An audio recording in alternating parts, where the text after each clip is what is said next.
una pregunta que nos hacen es si hay que rellenarlo todo. No hay que rellenarlo todo. Como comentaba, solamente hay tres partes que nosotros sí que necesitamos para iniciar una investigación, que es el nombre del producto, el tipo de efecto no deseado y también un email, pero bueno, eso es obligatorio al notificar. Eh, hay que poner la información sobre el email o datos de contacto para que nosotros podamos enviar la conclusión, que por cierto, siempre enviamos una conclusión sobre el caso al terminar la investigación. Entonces, bueno, son las tres partes que necesitamos sí o sí que rellenéis y el resto, pues cuanta más información tengamos mejor. Si nosotros consideramos que necesitamos algo para continuar con la investigación, bueno, pues nos pondremos en contacto, pero, pero ya os comento que no hace falta rellenar todas las pestañas, muchas veces no se tiene tanta información, pero sí esas tres que he comentado. Vale, sobre el tema de las preguntas, hay algunas preguntas que son a lo mejor muy técnicas o enfocados a otra área dentro de la agencia, que estas pues intentaremos mandarlas por privado a cada persona luego y vamos a ir a las preguntas generales porque hay bastantes, ¿no? Bueno, hay una persona que, aparte de darte las gracias por la charla, cree que sería muy importante, o sea, ya te están pidiendo que vuelvas, ¿eh? Cristina, dicen que sería muy importante que se realizase de cara también a la industria, porque están muy puestos en farmacovigilancia, pero a lo mejor no tanto en cosmetovigilancia.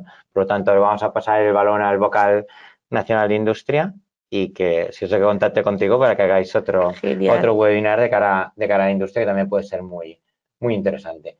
Voy con preguntas, por ejemplo, aquí nos dice, el reglamento europeo creo que no diferencia entre cosmético y producto de higiene personal. ¿La EMA europea también gestiona asuntos de cosméticos como la ENS? Eh, mm, a ver, esta pregunta en realidad eh, es que es un poco liosa porque la EMA europea no tiene competencias, la EMA es un organismo que es independiente en realidad en este tipo de productos, el que manda es la Comisión Europea, que es la que legisla. Entonces, bueno, voy a entender la pregunta como que en vez de EMA europea, Pues sea la bueno, Comisión pongamos Europea. la Comisión Europea. Entonces, ¿puedes repetirme la segunda Sí, parte? no, era También si... gestiona asuntos de cosméticos como Sí, la AEMS. Eh, bueno, en ese caso igual la EMA europea lo que hace a veces es establecer directrices, recomendaciones, pero no, también elabora dictámenes, pero yo creo que no relacionados con productos cosméticos, simplemente con medicamentos. Por ejemplo, a la hora de autorizar sí. medicamentos sé que la EMA hace un dictamen y tal, Y, pero en productos cosméticos y no. la Comisión Europea, o sea, digamos, vamos a ver, ¿todos los países de la Comisión Europea trabajamos igual en Sí, cosmetovigilancia? Yo creo que sí, esta es un poco la pregunta. sí. Es ¿a nivel europeo se trabaja igual que A nivel europeo a nivel tenemos, español? sí, tenemos el reglamento que establece las bases, entonces luego cada Estado miembro tiene la oportunidad de como extender un poco esa información que nos da el reglamento, esas bases que nos establecen, pero las bases son las mismas. Entonces, nosotros nos podemos salir poco de esas pautas que nos marca el reglamento europeo, pero, por ejemplo, la notificación obligatoria por parte de los profesionales sanitarios sí que es algo que no tienen todos los Estados miembros. Simplemente, bueno, yo que yo conozca, creo que está en España, en Portugal y en algún Estado miembro más, pero no en la mayoría. A ver una pregunta que me hace gracia, pero lo hemos repetido varias veces, pero vamos a volver a repetir. ¿Solo tenemos que notificar los efectos graves o también los efectos no deseados? Por favor, todos los efectos. Todos los efectos Cuantos no más deseados. mejor y cuanta más información tengan, mejor también. O sea, luego también pensad una cosa, notificar el efecto no deseado sobre un producto, o sea, lo ha dicho, creo que lo ha dicho Cristina antes, no significa ni que a ese producto le vayan a hacer la cruz, ni que vayan a ir a por ese producto, ni que vaya a tener una inspección, ni que ese laboratorio con el que nos llevamos muy bien o tenemos muy buena relación ahora lo vamos a fastidiar. No, pensad que estas notificaciones sirven para ayudar todos juntos y que puede haber a lo mejor 10 notificaciones sobre un producto y que el producto siga siendo Por supuesto, magnífico, estupendo, maravilloso y que no haya una causalidad, ¿no? Digamos. sí, justo. Y además me gustaría añadir que por parte de la industria, de la persona responsable del producto, también es positivo la cosmetovigilancia. O sea, ellos también quieren saber qué está pasando con su producto en el mercado. en el momento de post-comercialización. Conocen muy bien su producto, pero no saben cómo va a sentar en la piel, ¿no? Cómo se va a utilizar. Igual es información útil para todos, pues saber que un producto no se está utilizando de manera correcta. O sea, al final todos tenemos que colaborar, la industria, los profesionales sanitarios y nosotros. Venga, si el efecto adverso se produjera por el mal uso de un cosmético, nos ponen de ejemplo un exfoliante que se aplica más tiempo de la cuenta, ¿se debería también notificar? Yo entiendo que no, porque si tú estás utilizando, si el exfoliante o el peeling que quieras usar te pone que lo tienes que utilizar 5 minutos sobre tu piel y tú lo has dejado toda la noche y al día siguiente te levantas mal, yo entiendo que es una mala utilización de ese producto, ¿no? Sí, completamente. Vale, luego, pregunta, si los cosméticos que se acogen a la declaración responsable tienen más efectos negativos que los que han sido inspeccionados. Bueno, esta pregunta también es un poco... Todos los fabricantes de productos cosméticos tienen que realizar una declaración responsable, todos, no se tienen que acoger a declaración responsable, sino que es obligatorio realizarla. Entonces, la inspección por parte de las autoridades competentes no tiene nada que ver con la cosmetovigilancia, además es una inspección del fabricante, no es una inspección al producto, con lo cual no tiene que ver con la cosmetovigilancia tal cual, sino que, bueno, pues el fabricante está por un lado, tiene que cumplir unas buenas prácticas de fabricación, tiene que hacer su declaración responsable y luego aparte el producto tiene que tener un expediente de información, pero no es inspeccionado salvo duda motivada, por ejemplo, ¿no? Entonces, bueno, no es que dé más garantías un producto que ha sido inspeccionado, o sea, un fabricante que ha sido inspeccionado, otro que no, sino que, bueno, pues todos tendrían que ser seguros. Vale, si hay un informe médico o un diagnóstico, claro, de que es una alergia al cosmético, ¿no? Como la que, por ejemplo, el último ejemplo que hemos puesto, ¿no? Sí. Aún así hay que comunicarlo. Aún así, no, sino que sí hay que comunicarlo, por favor, porque además con la información sobre lo que comentaba, sobre las pruebas epicutáneas que se hacen para realizar ese diagnóstico médico, para nosotros tienen un valor incalculable porque está en nuestra base de datos, cuanta más información tengamos, mejor. Y bueno, siempre si va acompañado de un diagnóstico médico, pues a la hora de calcular la causalidad, ¿no? A la hora de decir si es muy probable, no claramente atribuible ese efecto relacionado con el uso del producto, bueno, pues tiene un peso muy importante el diagnóstico médico, con lo cual sí, hay que notificarlo, sea grave o no grave. Bueno, hay que notificarlo si es grave, si no es grave se intenta por favor que lo notifiquéis y bueno, si hay un diagnóstico médico, mejor. Yo creo que en este caso, como vosotros habéis visto cuando has hecho el tutorial, Cristina, son bastantes preguntas que se hacen cuando tienes que ir rellenando, ¿no? Por lo tanto, si el médico que le ha hecho el diagnóstico lo ha comunicado, le habrá hecho todas estas preguntas y la persona que está en la farmacia dirá, oye, no, todo esto ya me lo han preguntado a mí, todo esto el médico ya lo apuntó, ¿sabes? Pues puede ser que ya lo haya comunicado el médico o que ya le haya dicho, yo voy a hacer una comunicación. En caso de duda, volverlo a comunicar, Por no va a haber ningún supuesto. problema. Luego en la agencia ya se darán cuenta que hay una doble comunicación sobre la misma persona, no hay ningún problema. Luego, mira, esta es una pregunta que sale varias veces, que nos dice que los efectos de los casos no graves, ¿qué plazo hay para notificarlos? Porque los efectos graves sabemos ahora de 20 días, ¿no? Del resto. Del resto no hay plazo. Son bienvenidos siempre. Hay veces que nos notifican casos que han tenido lugar hace 2 años, entonces no pasa nada, siempre los vamos a recibir, los vamos a investigar y bueno, hombre, cambia un poco el tratamiento del caso si ha tenido lugar hace una semana o ha sido hace 2 años. Mejor cuanto antes, porque así podremos, pues en el caso de poder ayudar al paciente o al consumidor con algo, pues mejor que sea reciente, ¿no? Para ponernos en contacto con la persona responsable, pedir información sobre el lote. Si el lote es de hace 2 años, bueno, pues cambia bastante el asunto, pero bueno, no hay plazo establecido, cuanto antes mejor. Vale. Hombre, yo creo que 2 años es un poco ya. Bueno, pero lo recibimos, ¿eh? Sí, pero digo que es un poco, o sea, lo suyo sería, pues cuando nos aparece la persona con el problema, por el problema y vemos que es un efecto no deseado, pues comunicarlo en una inmediatez, ¿no? Sí, Sería lo adecuado, ¿no? A cabo de 2 años, a lo mejor la persona ya ni se acuerda de qué no, síntomas no. tuvo, ¿no? Pero bueno, luego nos preguntan si en cosméticos se admite el equilibrio beneficio-riesgo como en los medicamentos o si un producto que puede producir un riesgo no se autoriza. Bueno, yo creo que aquí tenéis que tener en cuenta que en Europa todos los cosméticos son seguros o son muy seguros y que todo el proceso de cosmeticovigilancia es incluso para que sean más seguros y para seguir estudiando. Y yo creo que aquí sí que no hay el equilibrio entre riesgo, beneficio-riesgo como puede haber en los medicamentos. Sí que es verdad que puede haber algunos ingredientes, como por ejemplo un retinol, que sí que puede producir que el riesgo sea que te produzca un poco de irritación al inicio, pero bueno, que no es un riesgo Claro. importante, ¿no? No sé. Sí, no, tienes toda la razón. El balance beneficio-riesgo no se contempla en productos cosméticos. No puede haber ningún riesgo y de hecho es lo que persigue un poco pues las diferentes garantías que tenemos, ¿no? Que comentaba, la cosmetovigilancia es una y lo que perseguimos es encontrar esos riesgos para poder gestionarlos. El retinol está asociado a determinadas reacciones, pero esas reacciones ese riesgo está gestionado, ¿no? Se advierte a la población, se incluye en el etiquetado, hay una manera de incluir el retinol en nuestra rutina.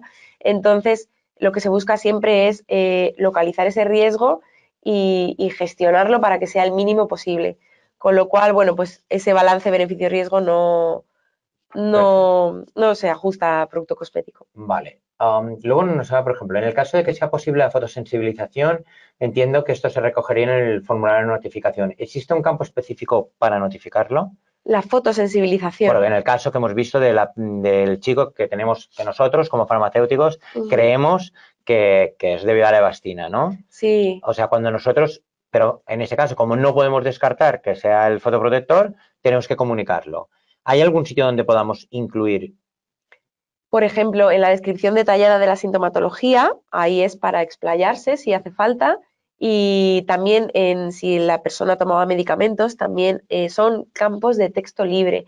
Es decir, no es para seleccionar una opción u otra, sino que se puede escribir todo lo que hayáis valorado desde la oficina de farmacia y ahí nos lo podéis poner todo. Incluso si tenéis a lo mejor, como se pueden subir al final imágenes, Mm, si tenéis a lo mejor alguna imagen de la receta que tenga el paciente, de la evastina o de que le saliera la tarjeta electrónica y le pudiéramos enviar, pues todo esto sería sería así. información para ir sumando, ¿no? El caso de la evastina me ha gustado porque hay varias preguntas, ¿eh? Sí. Ah, bueno, esta es la misma. Varias preguntas nos piden lo mismo. Nos dicen también si habría que comentar, aparte de lo del fotoprotector, el tema de la evastina. Bueno, a ver, yo en el caso este de la evastina, si yo viera que este paciente no mejora en un periodo corto de tiempo, sería de derivación al Sí. médico, pero haciendo la notificación, ¿eh? Vale, hay una pregunta, dice, esta es para Tomás, dicen, si viene quejándose de un fotoprotector que compraron el pasado verano, ¿debemos comunicar? Bueno, esto de los fotoprotectores siempre hablamos de que no se deben utilizar de un año para otro, sobre todo muchas veces porque tenéis que tener claro el PAO, los fotoprotectores normalmente es de 9 o 12 meses. Mira, yo en esto tengo un caso que nos pasó en mi farmacia, una clienta de toda la vida que vino y vino a quejarse de un fotoprotector que había comprado, un fotoprotector infantil para su hijo pequeño y que se lo había comprado a finales de septiembre del año anterior y en mayo, pues, en mayo-junio creo que era, pues se lo había puesto y el niño se había quemado, ¿no? Y venía a quejarse porque lo había comprado un fotoprotector de farmacia, que cómo podía pasar esto, nos lo enseñó, estaba súper bien conservado el fotoprotector y, claro, yo siempre pensaba en un PAO 9, en un PAO 12 meses y decía, bueno, pues habrá que hacer una comunicación porque no es normal, me pondré en contacto con el laboratorio, hasta que ya estaba haciendo fotos al producto para coger el lote, para todo, para andar, me di cuenta de que tenía un PAO de 6 meses.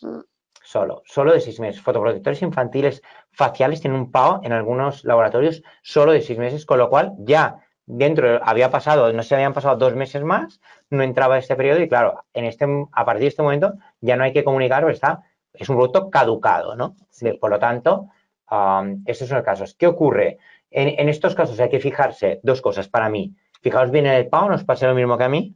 Y luego, si está bien conservado, ¿no? Porque a veces hay botes de fotoprotector que nos lo traen ahí con arena, sucio, no sé qué, que es como, por el amor de Dios, es imposible que aquello tenga. Pero si el fotoprotector está bien y entra dentro de un PAO adecuado, nos da igual que tenga, que haya sido de un verano a otro, porque debe a ver, digamos, el fotoprotector debe funcionar igual y el sistema conservante debe aguantar los 9 o 12 meses. Por lo tanto, comunicaríamos, ¿no?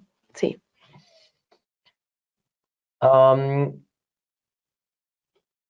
Otra vez nos han preguntado otra vez lo del tiempo del efecto no deseado, si había que hacerlo.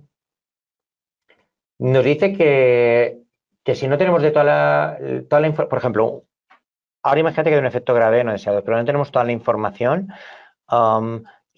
y es un efecto grave, ¿eh? ¿Hay que comunicarlo antes de 20 días o podemos esperar, tenemos un poco más de plazo hasta que a lo mejor tengamos más información? Ya, bueno, siempre se puede notificar y luego mandar el resto de información que vamos consiguiendo, ¿no? Cuando notificamos también nos va a llegar un email automático al correo que hemos indicado en los datos de contacto y ahí pone que si tenemos que notificar más información, aparte de tener el código de la notificación para que hagamos referencia, ¿no? Y que todos sepamos qué caso es, pues da una dirección que es cosmetovigilancia@aems.es que siempre podréis escribir para notificar el resto de información.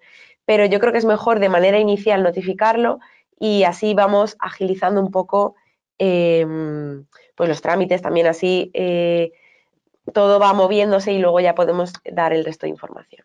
Si nos encontramos en el caso de que la persona viene a la farmacia, nos cuenta la situación y que tiene un informe médico o lo que sea, pero que no lo lleva encima, pues sería mucho mejor notificar, hacer la notificación y luego, como ha dicho Cristina, cuando nos llegue el email, cuando nos traiga el informe, pues adjuntarlo después al email o adjuntar el resto de pruebas que puedan haber, ¿no? Sí. Pero, vale. Aquí nos dice si hay algún listado en la página web de la agencia de medicamentos fotosensibilizantes. Esto lo tenéis en el Bot Plus, que en la base de datos de medicamentos que tenemos en el consejo, podéis entrar allí. Yo últimamente está viendo bastantes preguntas sobre este tema de fotosensibilizantes, que produzcan, y creo que tendremos que hacer una sesión de Bot Plus de cómo encontrar todo esto. Pero creo que hay, si no recuerdo mal, alrededor de unas 3.000 presentaciones que son fotosensibilizantes en el Bot Plus. O sea que hay bastantes, ¿eh? Pero que sean fotosensibilizantes no significa tampoco que a todo el mundo le vayan a causar una reacción de fotosensibilidad, ni que todo el mundo se vaya a quemar, porque si fuera así, bueno, veríamos una barbaridad, ¿no?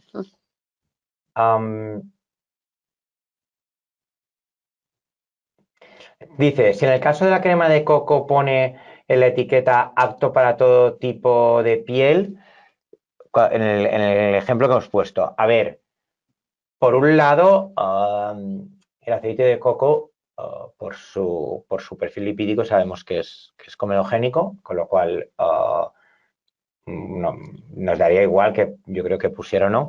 De todas maneras, cuando hay duda de si hay que notificar o no, notificad. Sí. Notificad. O sea, vosotros ahora decís, ostras, pues a mí no me queda claro porque pone para todo tipo de piel, o incluso que pusiera para pieles acnéicas, me lo invento, ¿eh? Pues notificadlo, aunque vosotros digáis, ostras, esto lo pone, pero está mal. Bueno, ya se encargará la agencia de valorar si ese efecto, ¿no? Sí, sí, perfecto, ¿no? Y además, por ejemplo, en este caso, si una crema de coco, pues tiene el etiquetado que es apto para todo tipo de pieles, cuando en principio igual pensamos que no lo va a ser. También nosotros veremos el etiquetado, veremos los ingredientes que tiene y veremos si ese etiquetado se ajusta a la legislación. Yo os he presentado un trocito de la legislación que aplica la cosmetovigilancia, pero el etiquetado de un producto cosmético tiene que seguir unas normas Sí, súper exhaustivas, entonces también es una de las consecuencias de la cosmetovigilancia. Revisamos el etiquetado y vemos que está conforme a la legislación, y si no lo está, lo pasamos a control de mercado, que puede que le hagan una revisión y les hagan cambiar cosas. Entonces, ya vemos que todo está dentro de la legislación, ¿no? Que cumple. Con lo cual, ante la duda, siempre notificar. Dice, si el producto cosmético se ha comprado, por ejemplo, en un viaje, ¿no? Y el efecto no deseado aparece hasta empezarlo y se utiliza en nuestro país de origen, ¿no? Imagínate que nos vamos a Andorra. Ajá. Y yo en Andorra me compro un producto cosmético cualquiera y lo utilizo en nuestro país. ¿Esto hay que notificarlo? Sí, se notifica al país donde ha sucedido el efecto no deseado. Entonces, aunque lo haya comprado en cualquier sitio, si el efecto me ha pasado aquí, se notifica a la agencia. Nosotros lo notificamos a la agencia. La Sí, agencia ya se encarga de sí, averiguar de dónde ha sí, salido, de dónde es. justo. Y de hecho, muchas personas responsables de los productos cosméticos no se encuentran en España, están en otros países de la Unión Europea y contactamos con ellos igualmente. O sea que eso no hay ningún problema.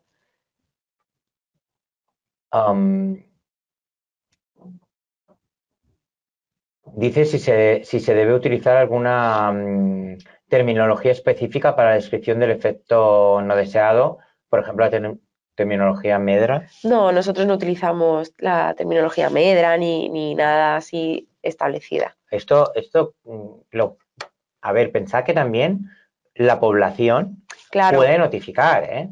O sea, esto es una cosa simple, no importa que olvides la sí, cabeza, o sí, sea, no hay, lo importante es notificar, recibir casos, entonces no queremos ponernos lo difícil tampoco.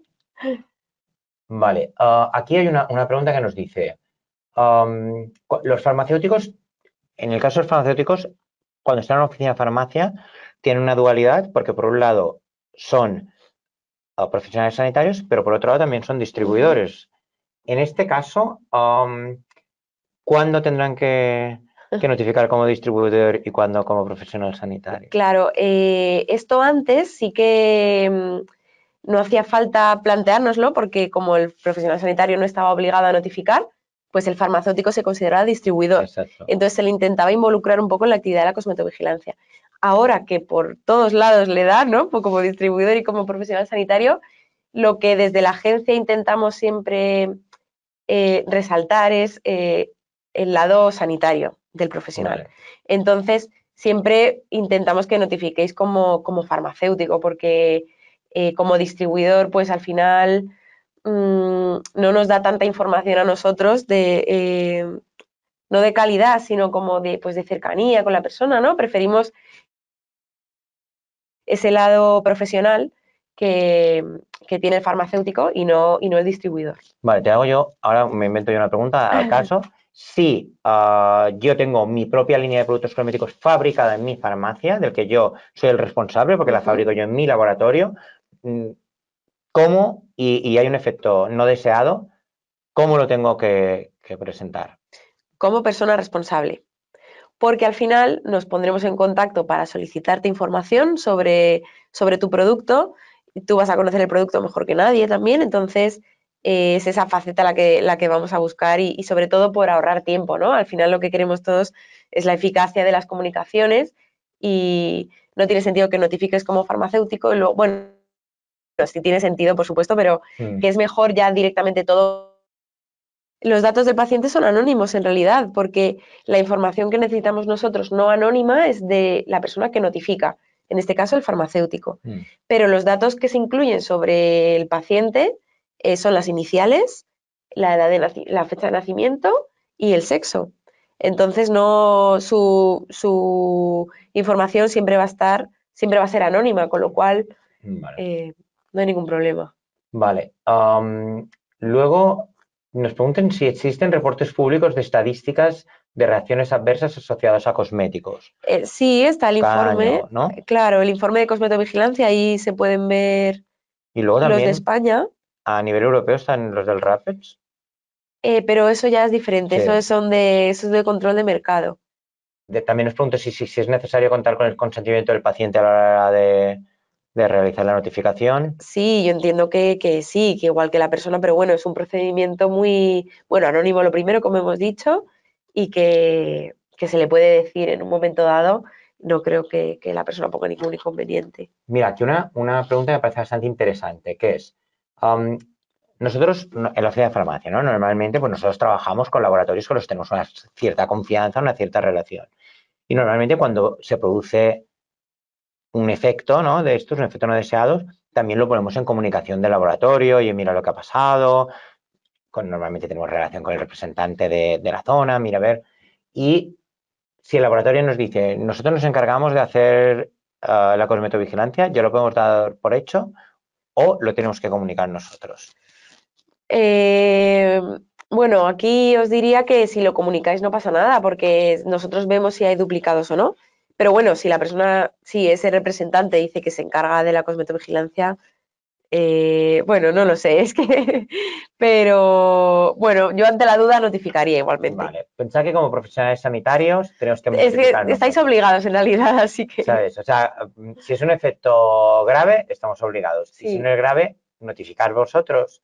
O sea, ya el laboratorio hará lo que ellos consideren, pero que tampoco se les va a caer el No, pelo a los no, laboratorios ni va a ir no. Cristina a perseguirles. Preguntan a ver qué características tiene que tener una notificación o para ser clasificada como riesgo para la salud. Pues ese riesgo para la salud no tiene tanto que ver con la notificación, sino con el producto. Por ejemplo, os puedo decir un caso que recibimos hace unos años, creo que 3, y fue que recibimos varias notificaciones relacionadas con el mismo producto. Entonces ahí vemos que hay un riesgo y era una contaminación de un lote que estaba comercializado. Y bueno, como recibimos creo que 20 notificaciones relacionadas con el mismo producto, pues saltan las alertas. Por eso también es importante notificar rápido, porque si realmente va a haber un riesgo asociado, es mejor detectarlo cuanto antes mejor. Y, y bueno, es que hay mil casuísticas diferentes, la verdad, pero los riesgos están asociados con el producto. Una notificación sola, bueno, pues no supone un riesgo. Normalmente tiene que ver con las características particulares del consumidor. Pues igual es alérgico, ha conservado mal el producto, lo ha utilizado mal, pero los riesgos normalmente se detectan eh, a raíz de recibir varias notificaciones. Vale, mirad, estamos un poco ya pasados de tiempo de lo que habíamos dicho que haríamos y nos quedan un montón de preguntas más. Así que lo que vamos a hacer va a ser, como hemos hecho en otras ocasiones, un documento de preguntas, las contestaremos entre Cristina y yo y haremos un documento y lo colgaremos en la página web del Consejo a la vez que se suba este webinar, que también ha habido personas que nos han preguntado si lo íbamos a subir, más o menos, Antonio, una semana, 10 días, entre una semana, 10 días, Antonio lo tendrá en la página web de farmacéuticos, incluso en el canal de YouTube de farmacéuticos, estará colgado. Y bueno, ya vamos a ir ahí finalizando porque estamos fuera de plazo ya. Sí. Pero aquí hablando y encima había un montón de preguntas más que me parece súper interesante. Cristina, mil gracias de verdad. Primero por acercar a la AEMS al consejo y para que todo el mundo te conozca y te vea y le ponga cara. Nada, a mí me podéis invitar todas las veces que queráis, ¿eh? He estado gracias a vosotros, en realidad. No, muchísimas gracias, Percibe, y luego porque hemos aprendido, yo creo que hemos aprendido todo y creo que es fundamental que colaboremos en esto por el bien de nuestros cosméticos y porque, que se ha dicho varias veces, o sea, la agencia, el Ministerio de Sanidad quieren que buscan este papel profesional sanitario del farmacéutico y creo que esto es un ejemplo claro de cómo podemos colaborar con ellos y cómo podemos demostrarles que somos unos profesionales sanitarios de primer orden y es colaborando en esto, ¿no? Este año vamos a trabajar mucho sobre cosmetovigilancia y de la mano de Cristina y de la agencia, así que muchísimas gracias por haber venido y muchísimas gracias por todo lo que nos queda por delante. Ujú. Y ya despedimos este webinar y en breve os informaremos de los próximos, que va a haber más, también muy interesantes, con otros ponentes, otras temáticas. Así que muchas gracias a todos y nos vemos pronto. Chao. Hasta luego.